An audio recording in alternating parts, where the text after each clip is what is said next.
तदवीर से तकदीर बदलने की कहानी तो हम अक्सर लेकर आते हैं बिहार स्टोरी मीडिया में, और आज ऐसी ही कुछ कहानी लेकर फिर हाजिर हुए हैं। लेकिन ये कहानी है बत्तख पालन की। आज का जो एपिसोड है दोस्तों, ये कहानी थोड़ी सी पुरानी है, क्योंकि ये बत्तख पालन का वो सिलसिला है जब मुजफ्फरपुर ज़िले में और आसपास के इलाकों में कहीं बत्तख पालन नहीं होता था, और एक 16 साल के लड़के ने इसके बत्तख पालन में कैरियर का आगाज़ किया। और आज ये लगभग 5वां साल है।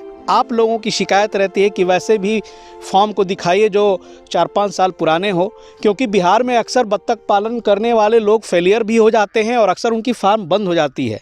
तो आज इसी सिलसिले में हम फिर से आए हैं मुजफ्फरपुर ज़िले में, और ये है हरनाही गांव, हरनाही पंचायत है मुजफ्फरपुर ज़िले में। और जिस लड़के की मैं बात कर रहा हूं, अब उनकी उम्र हो चुकी है 21 साल। बहुत बहुत स्वागत है विपिन जी। हमारे फोरम पे आने के लिए आपको नमस्कार करना चाहता हूँ जी। हमारे दर्शक का अभिवादन एक बार उधर से कर दीजिए। जो भी मेरे वीडियो को देख रहे हैं उनको मैं हार्दिक अभिनंदन करता हूँ और स्वागत करता हूँ और नमस्कार करता हूँ हाथ जोड़ करके।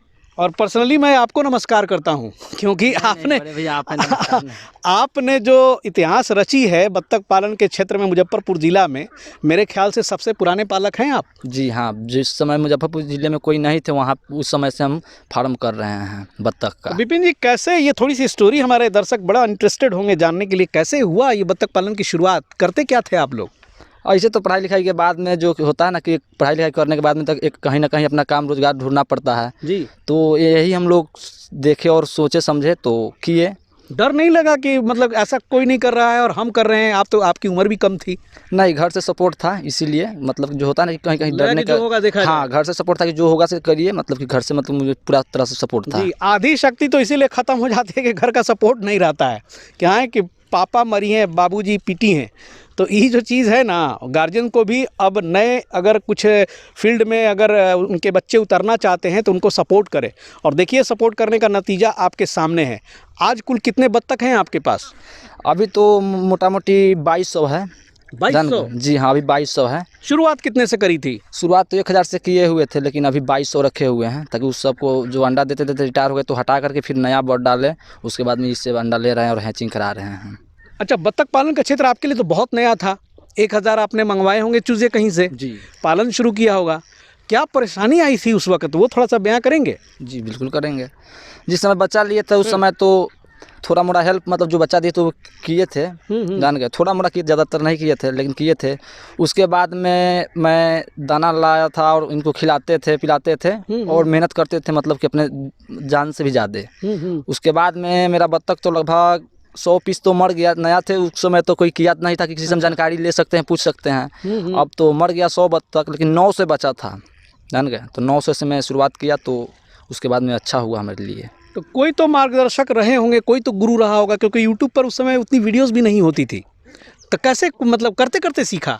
जी हाँ, जो भी मैं सीखा हूँ प्रैक्टिकली सीखा हूँ, जान गए। ताकि उस समय कोई यहाँ पे थे ही नहीं, तो किन से हम पूछेंगे? जहाँ पे कोई आदमी रहेंगे, टीचर रहेंगे, तब ना उनसे सवाल करेंगे। और सीखने के पीछे आपका पूरा नुकसान भी हुआ है? 100 पीस नुकसान हुआ था। 100 पीस नुकसान हुआ था। ताकि हम 1 डे के चिक्स लाए हुए थे, 100 पीस मेरा नुकसान हुआ था उस समय। अच्छा, पहली बार जब बत्तख पालन किया था तो ओवरऑल प्रॉफिट हुआ कि नुकसान हुआ? उस समय तो मतलब कि थोड़ा मोड़ा मतलब प्रॉफिट हुआ, तो जानने के अभाव में। जैसे कि उस समय अंडा लोग मतलब कि कम रेट में लेते थे, नया रहिएगा तो कोई आदमी सताते हैं थोड़ा बहुत। उसके बाद में जब मैं जानने लगा, जैसे जैसे आगे बढ़ने लगा, उसके बाद मैं पीछे घूर कर नहीं था क्या चीज़ पीछे है, नहीं, सिर्फ आगे का मंजिल देखता हूँ। वाह, सिर्फ आगे का मंजिल देखता हूँ। नुकसान से सीखने की ज़रूरत है, डरने की ज़रूरत नहीं है। जो लोग माथा पीटते हैं कि नहीं नहीं पहला बार लाए हम 500,000 बत्तख और फेल हो गए, और उसके बाद जो है एक साट देते हैं स्टिकर माथे पे कि नहीं नहीं बत्तख पालन मत करना, है ना। तो कुछ लोग तो किस्मत का भी देते हैं। तो खैर चलिए, जो लोग किस्मत को मानते होंगे, लेकिन जो सामने शख्स है आपको, वो किस्मत को नहीं मेहनत को मानते हैं। क्या? जी हाँ, मानते हैं, मेहनत को करके मानते हैं और मेहनत से ये सपना साकार हुआ है। तो 2200 बत्तख में आज जो तकरीबन है आपके पास, उसमें कितनी खाकी कैम्बल है और इंडियन रनर कितने हैं? ये 1600 जो कि है रनर है और 600 खाकी कैम्बल हैं।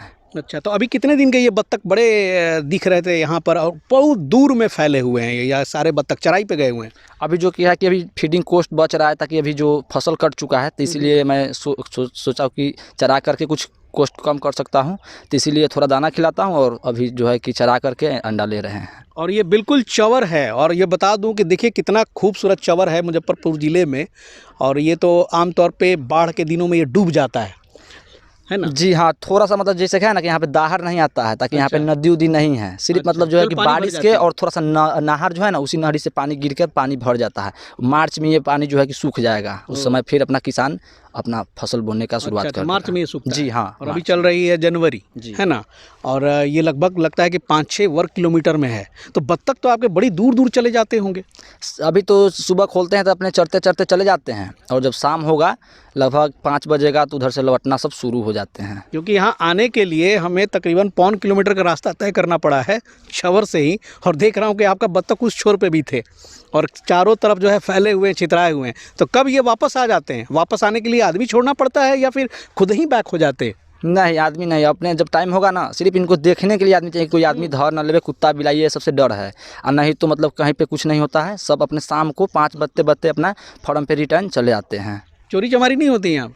तो वही ना कह रहा है कि अगर वही आदमी के देखने के लिए आदमी लगते हैं पीछे से एक आध आदमी अच्छा। देखने के लिए, ताकि वही चोरी उरी ना कोई कर ले। ना करे। और ताकि यहाँ से पक्षी है, दूर कोई से ही नजर आ लालची जाता होगा। लालची पक्षी है, अच्छा। तो वही मतलब कि खाने उने के लोग पकड़ लेते, तो इसीलिए थोड़ा देखना पड़ता है। अच्छा अच्छा अच्छा। नहीं ना, कोई काम तो यहाँ पे रहता नहीं है, दाना वाना रख करके अपना देख रहे हैं, करते हैं। Okay okay. तो अभी कितने बत्तख आपके अंडे पे आ गए हैं? अभी तो मोटा मोटी 16 से 17 से अंडा निकल जा रहा है, ताकि इससे ज़्यादा नहीं निकल पाएगा। अच्छा, एक सच्चा सवाल पूछता हूँ, सच सच बताइएगा, क्योंकि आप तो बहुत अनुभवी हो चुके हैं कम उम्र में ही, कि कितने % तक मैक्सिमम जो है एक देने की वो एबिलिटी होती है? यानी कि मान लीजिए कि 100 बत्तख है आपने पाला, तो अंडे कितने से निकलेंगे मैक्सिमम? देखिए, अगर आप नए हैं तो कम से कम आपसे 80 से 85 अंडे ही निकल पाएंगे, 100 मतलब फीमेल से। अच्छा, तो ये जो 80-85 अंडे निकलते हैं, सिलसिला एक ही बार शुरू नहीं होता होगा? नहीं, धीरे धीरे होता जी होगा? हाँ, जैसे कि आप मतलब कोई चीज़ चढ़ रहे हैं तो धीरे धीरे चढ़ पाइएगा, एक बैग तो नहीं ऊपर चढ़ जाइएगा। तो यहाँ पे मतलब शुरुआत करता है 2, 4, 5, 10, 50, 100 ऐसे बढ़ेगा। बढ़ते जाता है। हाँ, बढ़ते जाता ये है। ना है कि एक दिन 400 पीस तैयारी किया, डेट पूरा, तो 400 अंडा एक दिन में नहीं देना शुरू करता। कम से कम आपको 400-500 अंडा लेने के लिए कम से कम 15 दिन 20 दिन समय खो यानी कि जाता है। फुल फ्लेज जो बोलते हैं 80% ही मान के चले, तो कि कौवे महीने में अचीव हो जाएगा? 4 महीना के बाद में जो है कि अंडे पे आने के बाद 5वां महीना में मतलब कि 4 से 5 महीना में पूरा आपका कंप्लीट हो जाएगा। हाँ, चूजा जो लाते हैं वो तो हम डे 1 का लाते होंगे। 1 डे के भी ले सकते हैं, आपके ऊपर है। जैसे कि आप मान लेते हैं ब्रूडिंग करवा के भी ले सकते हैं। जी हाँ, ब्रूडिंग करवा के ले सकते हैं। आप कितना दिन का ले रहे हैं, तो मतलब कि आप होता है कि 1 दिन के लीजिए 1 डे का, या आप 10 दिन 15 दिन का भी ले सकते हैं। तो इस पर भी डिफेंस करता है। और इस इंतज़ार में उसको 4 से 5 महीने पालते हैं कि वो अंडे पे आए, जी है ना? अच्छा, ये एक बात बताएं कि वो मेल और फीमेल वाला चक्कर बता दें कि मेल फीमेल क्या मेल लेना ज़रूरी है?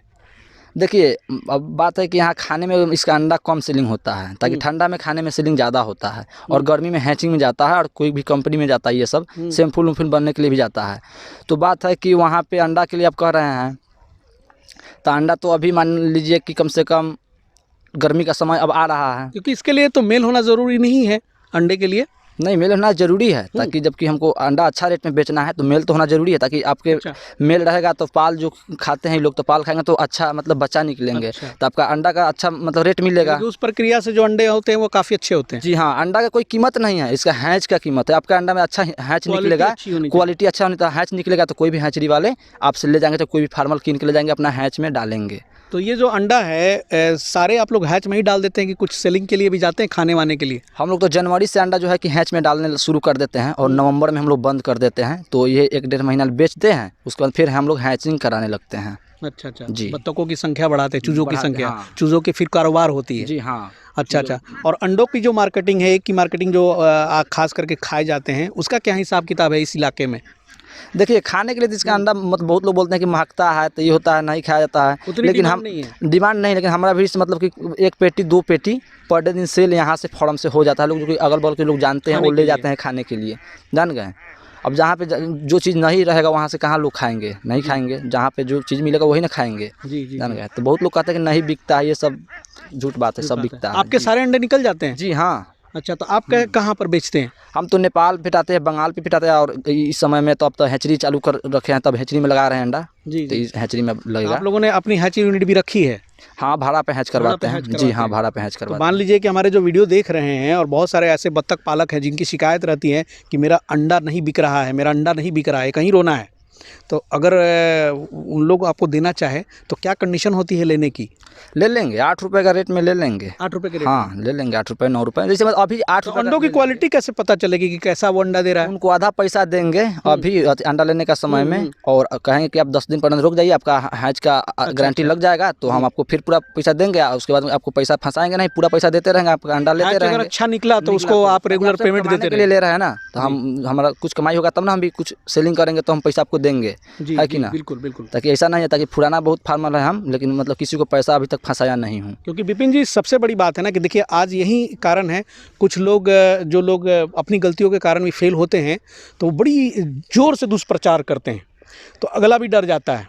तो मेन ये बार बार बात उठ के आती है कि नहीं अंडे नहीं बिकते हैं, इसके अंडे नहीं बिकते हैं, लेकिन जैसा इनके बातों से लग रहा है अंडे बिकते हैं, हैचरी में इसका व्यापक यूज़ है। जो बोलते हैं कि नहीं बिकता है तो हमको उस 8 रुपये 7.5 रुपये हमारे फॉर्म पे चौंपा दे, उनका अंडा हम ले लेंगे, कोई दिक्कत नहीं होगा, कैश पैसा देंगे। अब क्या चाहिए? अब क्या चाहिए? अच्छा एक बात बताएं कि अभी जो फीड खिला रहे थे आप, वहाँ पे मैं देख रहा था, वो फीड में अभी क्या क्या दे रहे हैं आप? अभी तो धान और लेयर फीड और दवाई दे रहा हूँ, ताकि भी ठंडी का मौसम है, थोड़ा सा अभी जनवरी का मौसम चल रहा है। जाता है वो बता देंगे थोड़ा? एक ईयरसी दे रहा हूँ, जो कि लंगड़ा उंगड़ा बीमारी जो होता है ना, ये सब अभी का जो मौसम चल रहा है सर्दी का, तो उसको शरद गोर में जो नीचे से ना पकड़े। तो फीड में आप गोदरेज का इस्तेमाल करते हैं, मैंने देखा था बोरा। जी हम शुरू से ही गोदरेज का यूज कर रहा हूँ। दूसरी कंपनी का क्यों नहीं? दूसरे कंपनी को मैं एक बार खिलाया था, जबकि इलेक्शन था तो गाड़ी पकड़ा रहा था, तो गाड़ी वाले कोई सकार नहीं रहे थे कि हम नहीं जाएंगे। तो उस समय एक यहाँ हम मुजफ्फरपुर से मंगाए हुए थे, तो वहाँ पे हुआ कि अंडा हम खिलाए तो छोट कर दिया। इसके बाद से हम वो कान धर लिए कि नहीं ये अंडा हम नहीं खिला। दूसरे कंपनी का खिलाने से अंडा छोटा हो जाएगा? जी हाँ, हो गया था मेरे साथ। अच्छा, जान गए, इसीलिए हाँ, तो हम सिर्फ गोदरेज का ही यूज कर रहा हूँ। वाह, मतलब फ्री में गोदरेज वालों का प्रचार हो रहा है यहाँ पे। नहीं प्रचार का बात नहीं है, जो है कि मतलब कि हमारे साथ जो अच्छा करेगा उन्हीं के हम बताएंगे। बिल्कुल बिल्कुल बिल्कुल। नहीं कुछ लोग गोदरेज को ही कोसते हैं। नहीं नहीं, गोदरेज कोसते हैं तो जो नया फार्मर लोग क्या जानेंगे, जो चीज़ खाएंगे वही ना जानेंगे। ऐसा बात नहीं है। गोदरेज का दवा कौन सी मिला? भले गोदरेज 10-20 रुपया बढ़ जाए, 50 रुपया बढ़ जाए, लेकिन जब भी गोदरेज का ही यूज करता हूँ मैं। अभी भी मेरे घर में लगभग 60-70 बोरे पड़े हुए हैं, गोदाम में पड़े हुए। जान गए। तो ये जो बता दें कि धान कितना मिलाते हैं और गोदरेज का वो फीड कितना मिलाते हैं और दवाई कितना मिलाते हैं, थोड़ा सा हमारे दर्शक जान जाएंगे। देखिए 1 चम्मच हम लोग 1 ईयरसी दवा देते हैं, ताकि दिन भर में मतलब इन लोगों को कम से कम एक जो गमला देखे हैं, एक गमला में कम से कम 5 बार खाता है। तो एक गमला में 1 चम्मच जो है कि 1 ईयरसी दवा डालते हैं, और उसके बाद में 50% धान और 50% लेयर फीड, यानी कि 10 किलो एक बार में 12 किलो बोझते हैं, तो 6 किलो लेयर फीड और 6 किलो धान में चाहिए। धान कुछ लोग अधिक मात्रा में देते हैं, क्या देना चाहिए? देखिए देना तो नहीं चाहिए, लेकिन लोग दे देते हैं, ताकि उनको जानकारी के नहीं है, मतलब कि ये सब इसलिए दे देते हैं। लेकिन नहीं देना चाहिए। नहीं देना चाहिए, ताकि 50-50 खिलाने से होगा कि आपका एक तो बत्तख का जो है कि आपको अंदर से जो उसका पावर मिलेगा अच्छा, और अंडा देने का उसको, यानी कि खास करके जब वो अंडे पर आ जाए तब उसका फीड का ख्याल रखना चाहिए, क्योंकि फीड रिलेटेड होता है अंडा देने की काबिलियत पे। यानी कि फीड अगर भरपूर रहेगा तो अंडा भी ज़्यादा निकलेगा। जी हाँ। अगर बाय द वे एक दिन बत्तख भूखा रह गया तो अंडों पर असर पड़ेगा? जी बिल्कुल पड़ता है। कितना घट जाता है? कम से कम 60-70 अंडा घट जाएगा। 60-70 अंडे? जी हाँ। तो सोच लीजिए कि इसलिए भरपूर आहार देना है। और ये बता दे थोड़ा सा कि आहार तो देंगे, 4 महीने 4.5 महीने बत्तख को ढोना है, एक पैसा उससे फ़ायदा नहीं होने वाला है। तो अगर बत्तख पालन कोई करते हैं तो एक बत्तख में मोटा मोटी आपके हिसाब से क्या खर्च आ जाता है? एक बत्तख पे फीडिंग के ऊपर है, जैसे कि अब मान लीजिए कि हम ज़्यादा महंगा फीड खिलाएंगे तो ज़्यादा मतलब कि खाएगा, तो उसको कॉस्ट तो ज़्यादा पड़ेगा। फिर भी एक बत्तख पर अमूमन लगभग वही 250 रुपया पड़ जाता है। जी हाँ, एक बत्तख को अंडा देने समय तक 4 महीना में 250 रुपया। और ये खर्च जब अंडा देगी, अंडा देने लगेगी, तो उस वक्त तो ये खर्च थोड़ा बढ़ेगा। तो उस समय खर्च कैसे बढ़ेगा? उस समय तो आपका खर्च घटते आएगा। नहीं खर्च मतलब आहार वाली खर्च, फीड वाली खर्च। हाँ, तो उसमें आप मतलब कमाई तो होगी अंडों से। वो जितना मतलब खाएगा उससे थोड़ा तो आपको बेनिफिट देगा तबे ना। तो वो आपकी बत्तख साल में कितना अंडे देती है 5 महीने के बाद? 5 महीने के बाद में मान लीजिए कि वही अब कितना रख रहे हैं, मान लीजिए 1000 रख रहा था आपको। एक ही बत्तख पे मादा बत्तख पर बात कर लें जो अंडे निकले, क्योंकि वो समझा रहे थे हिसाब किताब। जी। उधर का खर्चा हो गया 250 रुपया। जी। अंडा पर आ गई तो मान लीजिए 300 रुपया अब खर्च हो रहा है। जी। अब मान के ले अगला 5 महीने की बात कर ले तो चलिए 300 रुपया खर्चा होगा, तो अगले 5 महीने मोटा मोटी कितना अंडा निकल जाएगा? मान लीजिए 5 महीना में आपको अंडा निकल जाएगा वही एक बत्तख से निकल जाएगा 5 महीना में, तो मान लेते हैं 5-15 150 दिन हुआ, तो 150 दिन में आपको मोटा मोटी 120 अंडे निकल जाएंगे। जी हाँ। और आप लोग बेच लेते हैं उसको लगभग 8 रुपये के हिसाब से? जी 8 रुपये, मतलब कि रेट का, मतलब 8 रुपये से गर्मी में जो होता है ना, लोग बोलते हैं कि गर्मी में नहीं बिकता है अंडा। 8 रुपये से गर्मी में 9 रुपये चला जाता है, लेकिन 8 रुपये से 7 रुपये 7 नहीं रुपये आते आता हैं। है। और जो लोग बोलते हैं तो उनको अंडा जो उनके पास आए तो हमको दे सकते हैं, कोई यहाँ पे मतलब आपत्ति नहीं तो है। यानी कि 5 महीने में 1500 खर्च हुआ और लगभग 10,000 इनकम हुआ, जी है हाँ, ना? जी। तो यहीं से कमाई शुरू हो जाती है। और आप लोग जो जब रिटायर हो जाते होंगे बत्तख, तो इसको तो मीट कटिंग के लिए जो भेजते हैं, तो आप लोग को क्या रेट मिलता है? देखिए, हम लोग जो उस समय बेचते हैं तो ये तो इनसे हम लोग पूरा अंडा ले लेते रहते हैं, तो उसके बाद में हम लोग का होता है क्या कि हम लोग तो इसको ढा कर बेचना है, ताकि इसको तो खिलाने से कोई फ़ायदा हमारे है ना। तो इनको हम 150 रुपये, मतलब कि ठंडी के दिन में 170-80 भी चला जाता है, लेकिन गर्मी में अगर बेचना चाहते हैं तो आपको 150 रुपये से कम नहीं होगा। मतलब 150 लेके 170 के बीच में जी हाँ, रखा इससे जाए, कम नहीं होगा। यानी कि 2-2.5 साल तक अंडे देने के बाद 2 साल दे देती है ना? 3 साल हम लोग, 3 साल? हाँ, हम लोग 3 साल लेते हैं, हम लोग 3 साल लेते हैं, मतलब वो 5 महीना छोड़ के? जी हाँ, बहुत लोग बोलते हैं, लेकिन हम लोग 3 साल लेते हैं, जान गए। तो भाई बहुत अच्छा इनकम है। तो आजकल कितना इनकम हो रहा है, छुपाइएगा नहीं? छुपाने के बात नहीं है, जान गए, ताकि सबसे बड़ी बात है, इनकम तो बताने के लिए बता देंगे, लेकिन बात है कि थोड़ा सा मतलब कि जानबे करते हैं। जी जी, चलिए, यानी कि मतलब अच्छी, यानी कि घर परिवार खुशी खुशी सब चल रहा है। जी हाँ, इसी तरह चले तो और अच्छे हैं हमारे लोग, हम लोग अभी लगे। देख रहा हूँ कि मकान भी आपकी ढलाई हुई है, सब बत्तख की कमाई है। तो दूसरा कोई कमाई है, इसमें ही कर रहे हैं तो सर कहाँ से आएगा कमाई? कभी साइकिल से चलते थे, आज मोटरसाइकिल अपाची है। जी हाँ, भगवान भाई का इसी देन से है। अनुमान लगा लीजिएगा भाइयों कि कितना है, देख लीजिए। एक 16 साल का युवा और कायम रहा, और कुछ नहीं जानते थे ये, कुछ नहीं। आजकल तो बहुत सारे लोग देख के सीख के पहले करना चाहते हैं, शुरू करते हैं, लेकिन देखिए कि पहले लॉट में ही इन्होंने बहुत कुछ सीखा, नुकसान से सीखा। वो कहते हैं ना कि गलती करो, लेकिन एक ही गलती बार बार मत करो। तो वही थ्योरी इनकी रही कि इन्होंने गलतियां की जानकारी के अभाव में, लेकिन उस गलती को दोबारा नहीं किया, और बत्तख पालन के क्षेत्र में धीरे धीरे करते करते आज एक बहुत अच्छा मुकाम हासिल कर लिया है। तकरीबन 2200 बत्तख जो है अभी 5 वर्ग किलोमीटर में इनके घूम रहे हैं। कितनी दूर चल जाती है बत्तख घूमते घूमते? ऐसे तो 1 किलोमीटर तक इन्हें आसान से चल जाते हैं, उसके बाद में फिर शाम को चले आते हैं। बहुत ही अच्छी जानकारी दी विपिन जी आपने, बहुत बहुत शुक्रिया। तो दोस्तों, ऐसी जानकारियां हमेशा इस चैनल पर मिलती रहती हैं, और अब तक चैनल को सब्सक्राइब नहीं किया तो रिक्वेस्ट है कि आप कर लीजिए, ताकि इस तरह की इन्फॉर्मेशन आपके ही काम आएगी। और हम मिलेंगे बहुत जल्द फिर नए जगह पे, नए ठिकाने पे, नए एपिसोड में। तब तक के लिए जय हिंद, जय भारत।